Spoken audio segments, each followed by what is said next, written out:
NRC, CAA और NPR के खिलाफ पूरा मुल्क पिछले तकरीबन 2 महीने से सरापा एहतजाज बना हुआ है। मुल्क के तमाम मज़ाहिब के लोग एक सफ में खड़े होकर इस काले कानून को आइन और दस्तूर मुखालिफ कहकर हुकूमत से वापस लेने का मुतालबा कर रहे हैं।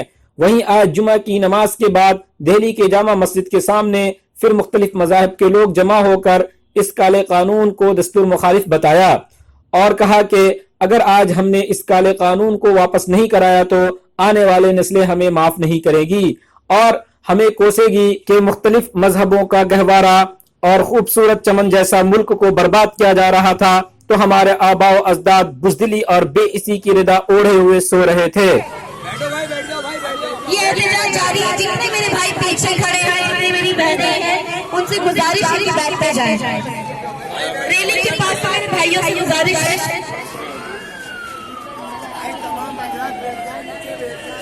तो तेज हो भाई, तेज हो, तो तेज हो भाई, तेज हो।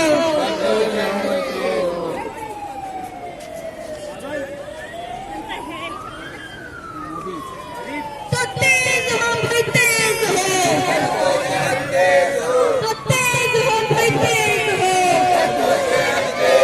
तो NPR के खिलाफ, तो CAA के खिलाफ, तो भेदभाव के खिलाफ, तो आवाज दो। तो हम क्या चाहते, तो हम क्या चाहते, तो हम क्या चाहते, तो हम क्या चाहते, आवाज दो, आवाज दो, आवाज दो। हम एक हैं। Why not Sikh और Parsi? Why not Jain और Baudd? वो इसीलिए क्योंकि ये बांट पाते हैं, कहीं ना कहीं हमारी गलतियां हैं, क्योंकि हम लोग कहीं ना कहीं भड़क जाते हैं। जब भी मैं ये बात सुनती हूँ ना कि हिंदू मुस्लिम हो रहा है, मैं कांप जाती हूँ। और ये जो कांपना था ना मेरा, इसी ने मुझे ये जोश दिया कि इस तहरीक को चला सके, ताकि ये जो हिंदू मुस्लिम की लड़ाई है, और ये शाहीन बाग ने मुझे शाहीन बाग हो गया, JNU हो गया, जामिया हो गया, उसने मुझे इतनी ताकत दी कि मैं अकेले खड़े होने के लिए भी तैयार हूँ। तो अभी हमारे बीच जबरदस्त जी हैं, वो अपने कुछ चंद शब्द यहाँ रखेंगे।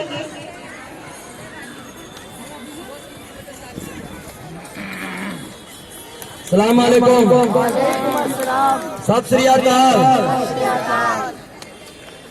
पहले तो मैं आप लोगों का धन्यवादी हूँ, आपका शुक्रिया अदा करता हूँ कि आप लोगों ने मुझे यहाँ मंच पे आने का मौका दिया, क्योंकि ये वो अभी भी मुझे पता चला है कि ये वो सीढ़ियाँ हैं, यहाँ पे हमारे बुजुर्गों ने आप लोगों से जो वादा किया था, और मैं शर्मिंदा भी हूँ कि हम अपने बुजुर्गों का वादा निभा नहीं सके, क्योंकि कुछ जगह ऐसा हुआ है, गोदरा कांड रख लें या कुछ ऐसे कांड हुए हैं जिसका मैं चलो जिक्र नहीं करना चाहूँगा, कि वहाँ पर हमारे कुछ बच्चों ने या हमारे कुछ लोगों ने, जिनको सिर्फ नफरत का पाठ पढ़ाया जा रहा है, जहाँ पहले भी नफरत थी उनके दिल में भरी गई थी हमारी राजनीतिक पार्टियों की वजह से, उन्होंने बहुत कुछ ऐसा किया कि हमारा जो एक चमन था, जो हमारा देश एक चमन था, उसके कुछ फूलों को तोड़ा गया, उनको पैरों से मसला गया, और उसकी वजह से दुनिया में हमारे मुल्क की जो शान थी उसमें थोड़ी कमी आई। लेकिन हम लोगों ने उस चीज को इग्नोर किया कि चलो कुछ लोग हैं, लेकिन उन लोगों को ये लगा कि नहीं, ये लोग बोलेंगे नहीं, और आज तो उन्होंने इंतहा कर दी कि हमारे देश के संविधान पर अटैक कर दिया,